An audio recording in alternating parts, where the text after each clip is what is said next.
Great. Hello again, and welcome to another episode of Spill the Tea. I'm your host, Keisha, and I'm joined by my co-host, Nicole Gurley. Hello. I always throw her off.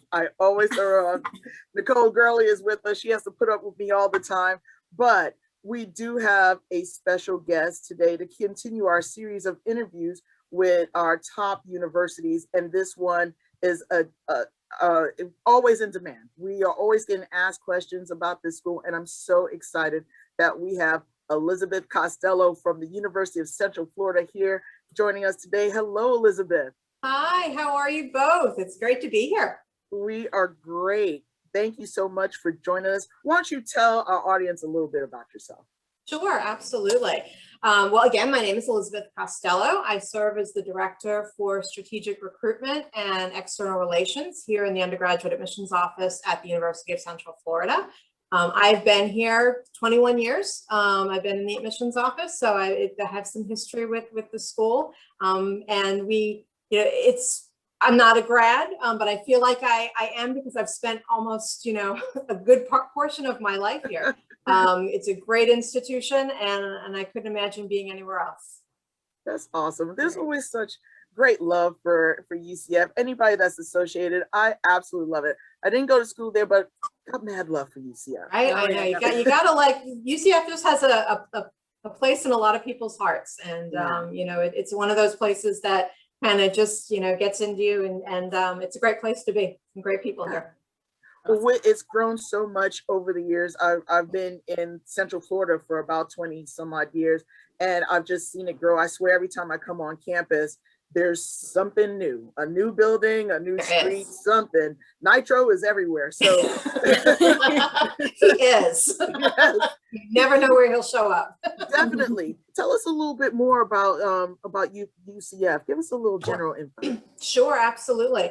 Well, we are a large metropolitan research institution. We're a public institution, so we're one of the 12 state universities here in Florida under the state university system, or the SUS, as you may have heard of us.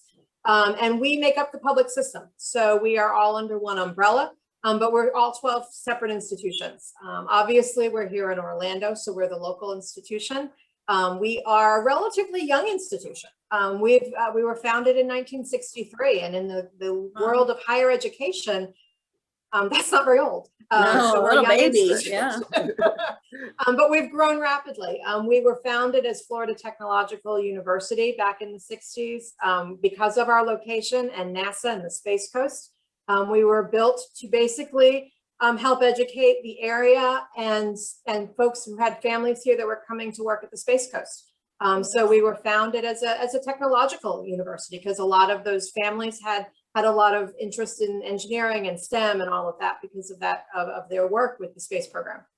So we've grown beyond that. We became the University of Central Florida in the 70s, and we right now have over 200 degree programs that students can choose from. So there's a lot of choice. It's not just STEM, although that is probably one of the things we're known for a lot. But we've expanded. We have 13 colleges that make up the university. And all of those majors fall into under one of those colleges. We're, hospitality management, obviously being here in Orlando. We have a number of campuses. So we have our main campus in East Orlando, which most people are familiar with. But then we have our Rosen College of Hospitality Management campus, which is down near the Convention Center, near Universal and International Drive. So that college is located right there in the heart of the hospitality industry. We have our UCF downtown campus, which is our newest campus in the heart of downtown Orlando. And that's a partnership with Valencia College. Yeah. And students can live and work and go to school right in the heart of downtown, which is really, really exciting. And then we also have our Lake Nona Medical Campus, which is where our UCF Medical School is located out about 25-30 minutes from the main campus out in Lake Nona, where the Veterans Administration Hospital is and all of that, kind of the medical city. So lots going on. We have about 70,000 students. So we're a large place. But we definitely Just a little. Yeah. But we build communities within the institution, so it doesn't feel that big. I think that's one of the things that always amazes me when people come, they're like, it just doesn't feel like there's 70,000 people here. And that's by design.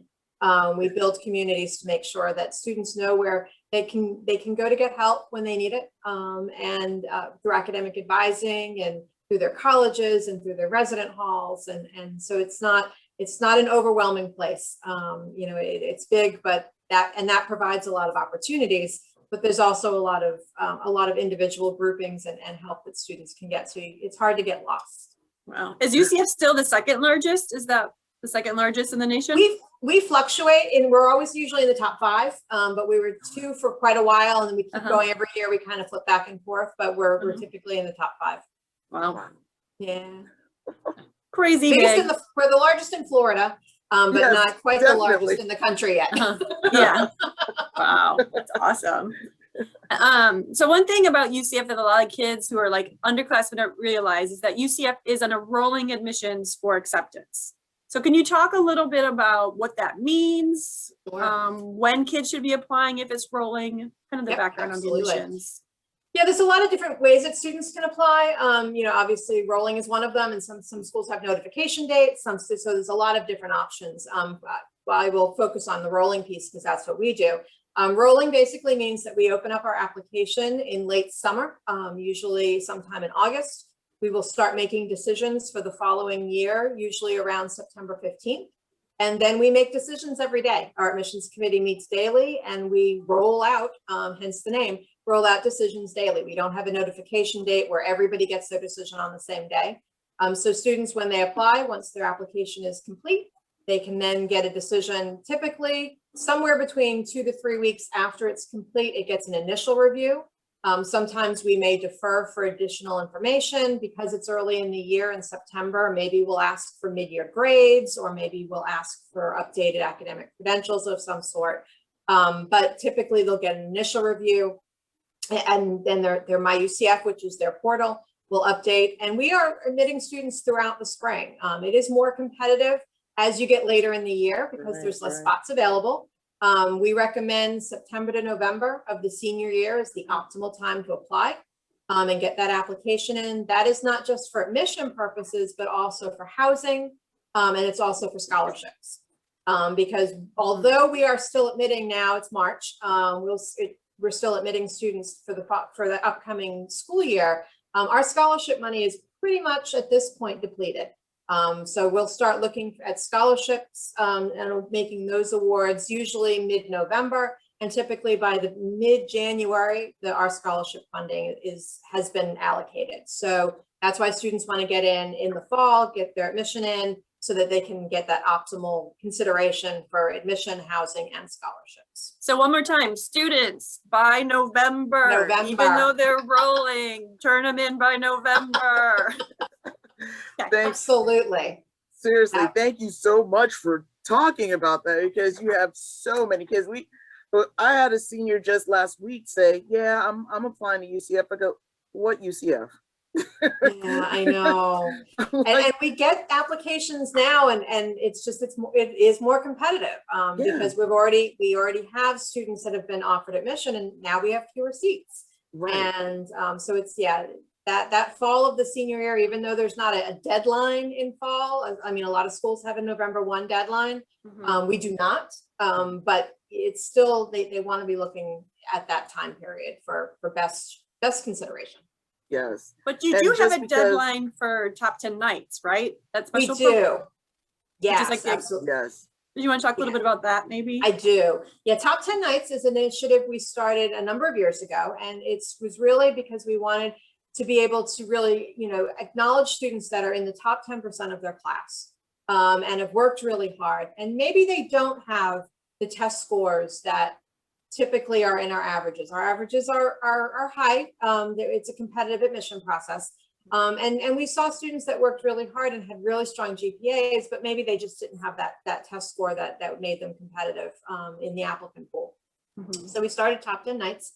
That program is for students that are graduating from a Florida high school and have are in the top 10% of their class. They're ranked in the top 10% of their senior class, and have certain test scores. So our minimum is an 1100 and our minimum is a 22, which is significantly below our averages typically. So as long as a student has that, is in the top 10% and applies by our January 15th deadline, they are guaranteed admission to one of our 3 terms. So that would either be summer, fall, or spring.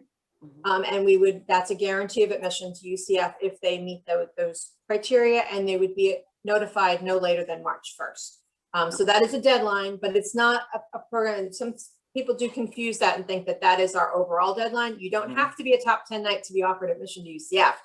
That is just one way to be offered admission. So if you're not in the top 10%, that is fine. And many students are not in that, and they're still admitted to UCF, because there's a little confusion that some people will hear that and think, well, that's the only way I can get in. No, that's not true. But if you meet those qualifications, apply by January 15th and you are guaranteed admission. That's awesome. Yes, and we just wrapped that up, and it's we just made our notifications on March 1st, and you know, it was we're thrilled to be able to offer admission to so many students that are just really strong students, and we know are going to do amazing things here. Which is great. Now, we may touch on the other students that because you're not at the top doesn't mean you're not still great. That's And right. we actually have a student from Apopka High School, Alyssa Holtzlander. Hopefully I didn't jack up your name, kid. She asked, what is the lowest GPA you can have to get accepted into UCF? And you know, as a school counselor, you try to tell them, look, it's not about low, you're doing your best, but really, what are you guys looking for? I mean, our averages and our mid-ranges, those are 2 numbers that all colleges will typically give. I always recommend students to look at mid-ranges as opposed to averages, because an average is just an average. Mid-range is going to give a much better idea of where a student falls and where they'll be competitive in the class. So that is, I think, the number to look at. Our mid-ranges for fall currently are between a 3.95 and a 4.45. And what that means is that 50% of the class, the mid 50%, fall in that range. But that also means that 25% have above the 4.4 and 25% have below the 3.9. So it's not an average, is just a number that can scare people, I think. So that's where a student wants to kind of be around. They want to be in that mid-range, maybe slightly below the mid-range, but not significantly below. We do recalculate the GPA, so we're not going to use the GPA that's on the high school transcript. We only look at the GPA that is recalculated, and the recalculated looks only at academic core courses. So we're going to take out all of the non-academic core. Then we will also weight it for students that are in dual enrollment or honors or AP or IB or ACE or any of those. They'll get weighted, and that's the GPA we're going to use. So there's no minimum. I guess the original question was the minimum. We don't have a minimum. We don't have a cutoff. You know, the Board of Governors, which oversees all 12 state universities, does have a cutoff of a 2.5. So beyond that, but typically, you know, we don't have a number that we say no automatically.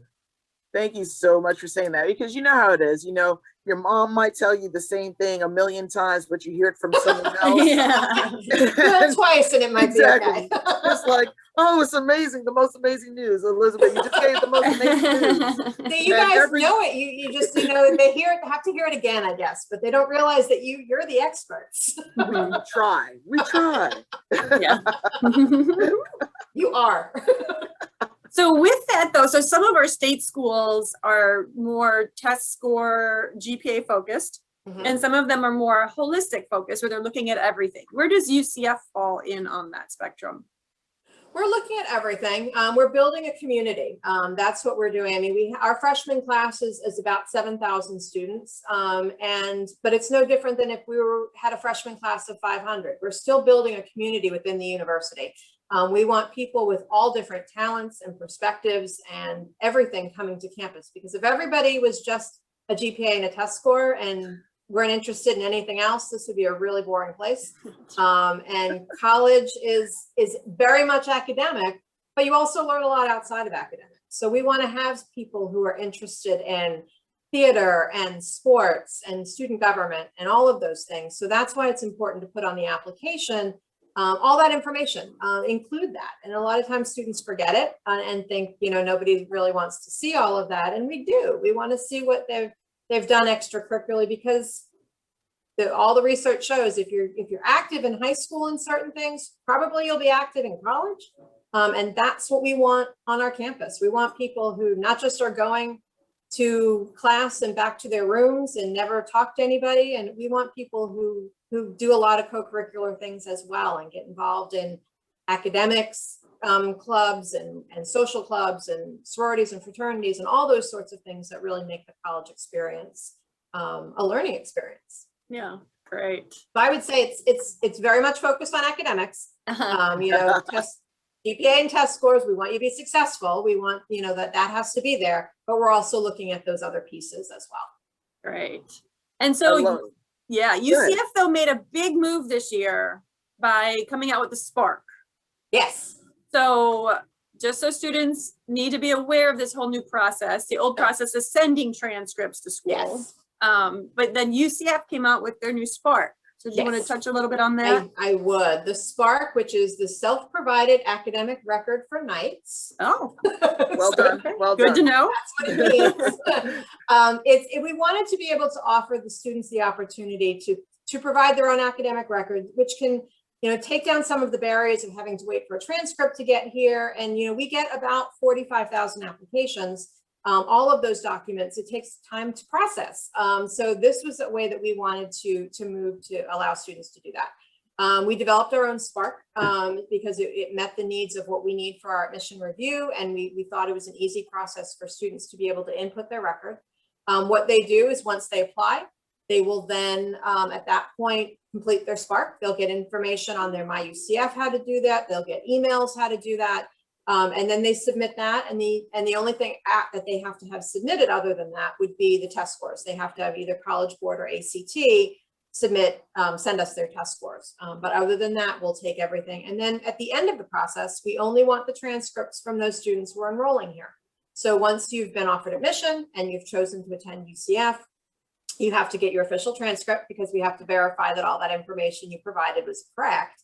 And so if you're a student admitted for the summer, they have to have their transcript to us by June 15th. I believe it's June 15th, or I'm sorry, June 30th, I think it is. And fall is July 15th. And they just have to make sure that they have their final transcripts to us. We will verify that. And that way, you know, it'll just match up with what they've submitted, and then we'll finalize their file. So it's been a great process so far. It's been our first year. And hopefully, we know we'll be continuing next year, and hopefully it'll be even smoother. Hopefully more kids will hear about it, because I'm still having a lot of students who that's what they're missing is the Spark. They think they have everything done, and then they're missing the Spark. Doing all of this in the middle of COVID, you know, it was kind of, you know, we had every plan of doing this, but we didn't have COVID in the plan. So we were in the middle of starting to launch it, and then all of a sudden COVID hit. So, you know, it wasn't the smoothest rollout, but you know, more and more students will know about it next year. So we're excited about that. Definitely. Oh my gosh. There's so much going on with COVID, right? On COVID. but here's a question for you. From one of our students, you know, we're lucky enough to get a chance to ask some of our students some questions that they wanted us to ask you guys. And Isabel Carty from Winter Park High School asked, what high school courses make my application stand out from everyone else? That's a very common question for UCF. They want to go there. What do they need? That is great. Absolutely. The thing we're looking at is the rigor of a student's high school schedule. We want to make sure that when we're reviewing a student and seeing their courses and their GPA and everything they've done academically, that they'll be successful here, because admission is just the first step. I think a lot of people think of it as the end game, and it's not. The end game is getting that degree. And we want a student to be able to get here and be successful. So we're looking at those courses that don't just meet minimums. There are minimum requirements for the state system, minimum number of units, but we look for students to have higher than that. So for example, for the state of Florida, it's a 3-unit requirement for science and social science. Most of our students who are offered admission have more than that. They don't just meet the minimums. So 2 years of foreign language is required. A lot will have more than that. English and math are both 4. And you know, that's typically the 4 years of high school, but a lot of students will have more as well. So we look for accelerated mechanisms are also great. You know, if a student is interested in dual enrollment or AP, those courses that a student takes is really good. That's going to help them when they get on our college campus. And those students, in all of the research we do, those students are more successful. So, you know, challenging themselves is important, not necessarily getting over their head. You don't have to take 6 AP classes. But you know, if that's not going to work, that's okay. But challenging and working with the college counseling team because I mean, you guys know what the students are really, you know, how they'll perform probably and how prepared they are. And those are the conversations as opposed to just loading up with courses, you know, to really have those conversations because taking accelerated courses and doing poorly in them will not help you either. Absolutely. Thank you, Elizabeth. Yes, but I'm telling you right now, any guidance counselors, any school counselors watching this, you are like preaching right now for them because again, you're saying all the stuff we try to get out to the kids and they just don't get it. So thank you so much for Absolutely. getting that. And really, I actually have a connection with the UCF cheerleading squad. Not that I ever cheered.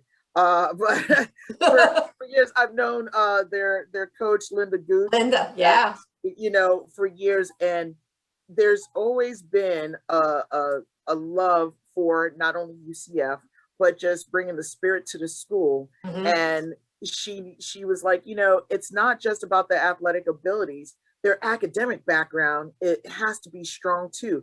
So everything that you're saying just encompasses that, and it's great to know that people on campus truly believe in that, and you know, you're spreading the word. So yeah, absolutely. Go Knights and their cheer team. They're great out there. That's my plug for them.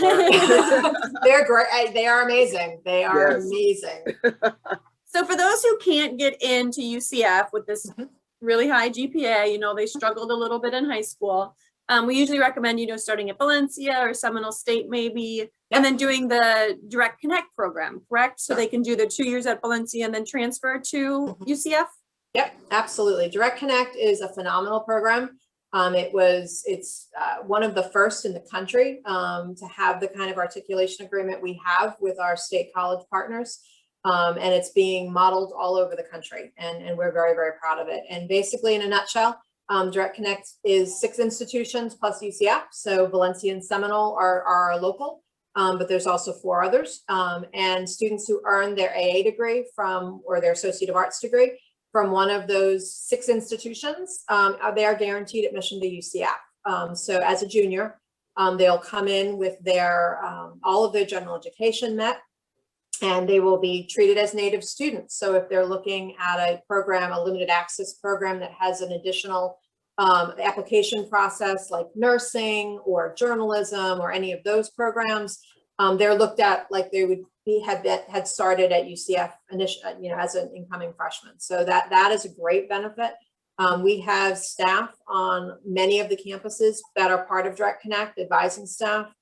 So students can really go to them in their first semester and be like, I know I want to get to UCF eventually. This is my major. What kind of courses should I be taking? And they're very, very familiar with the courses at the state college as well as our requirements. So it's a really seamless transition. They do apply, and sometimes we hear students go, nobody told me I had to apply. I thought it was automatic. It's not just automatic, but you do have to apply for admission when you're getting, you know, within a couple of semesters before you earn the AA degree. But that guarantee of admission is there. So we definitely, the program's amazing. Thousands and thousands of students have come to us through Direct Connect over the past 10 plus years that it's been in. There is an overall, if you have an AA degree from any of the 28 state colleges in Florida, you're guaranteed admission to one of the state universities, but not necessarily the one of your choice. Whereas Direct Connect guarantees you'll be admitted to UCF. Right.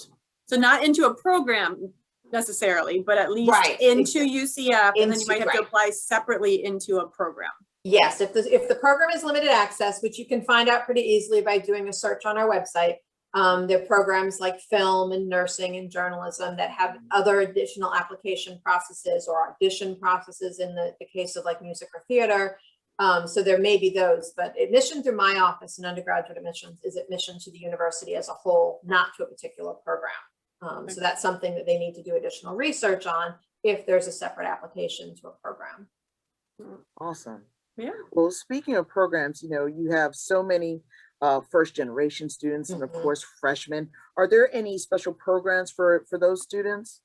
We do. 25% of our students are first gen. Oh, wow. Which Great. is amazing. I'm a first gen, and I am, you understand the all-encompassing, how it can be to think about the college process when you're first gen, and I'm that perspective. I am so happy that I have, because it really makes it. I can relate to students who are struggling with it because it's a lot. No matter what, no matter how much support you have at home, if you're first gen, there's going to be some struggles. So we do have some programming. We have a first gen through our Mass office, which is our Multicultural Academic Student Support Services office. They have a first generation student program. There's also some scholarships through the state that students at UCF are eligible for. So they could also do a Google search of that, because there can be funding available for them as a first generation student. And that's wherever you can get funding is a beautiful thing. It could be addition to Bright Futures, and money is great. Yes. So look at that. But then also, we have mentoring programs through our first gen. We have is both students can be, you'll be linked up to an upperclassman who is also first generation, but then also we have first generation faculty and staff, and we can be linked up with students as well. And sometimes it's great to talk to somebody who, is a professional and was in your shoes a few years ago, and that perspective is great. So like I said, 25% of our students are first gen. So we recognize that the support needs to be there, and we've made sure that it is. That's awesome. Yes. I'm trying to look through some questions because I know the time is going. We don't want to take up too much of your time. This went quick. I know, yes. Well, there are so many changes because of COVID right now. Are there specific things you want potential students to know and prepare for? Well, we are anticipating fall of 21 to be going back fully. That is the plan. Of course, as we all know, the past 12 months, best laid plans sometimes don't happen. So we're playing it by ear, but that's our plan. We're hoping to go back to pre-COVID population. We've always, starting in the fall of last year, we've always had students on campus in the resident halls and in in-person classes, not as many, and most of our things were online. But each semester we are slowly adding more and more students back to campus. In fall of 21, we're hoping that students will be back. We probably will still have the masks, and that's where we need to keep everybody safe. But that is the plan, that we will be, we'll be back to hopefully what we're close to where we were prior to all of this happening a year ago. So we're excited about that, and resident halls will be full as well. And like I said, we've had students in our resident halls this year as well. So that hasn't changed. And one thing that I know that UCF is good at, because I know you guys have a really good mental health community with like mental health counselors and stuff, but in Orlando, especially with COVID, things like that, we do deal a lot with like homelessness, even like discrimination, things like that. I mean, just issues of the world right now. So I know the mental health counselors that you have on staff, is there other things going into place to help out? We do. Our CAPS, which is our counseling center, is available for students, and definitely we're thrilled that students are reaching out to them in really great numbers. I think there's less of a stigma now with mental health, and I think that's amazing. And I know they're working really hard in CAPS to help students, because it's been a struggle. COVID's been a struggle, and then there's everything else too. So. But we do have an office on campus, an office on campus called UCF Cares.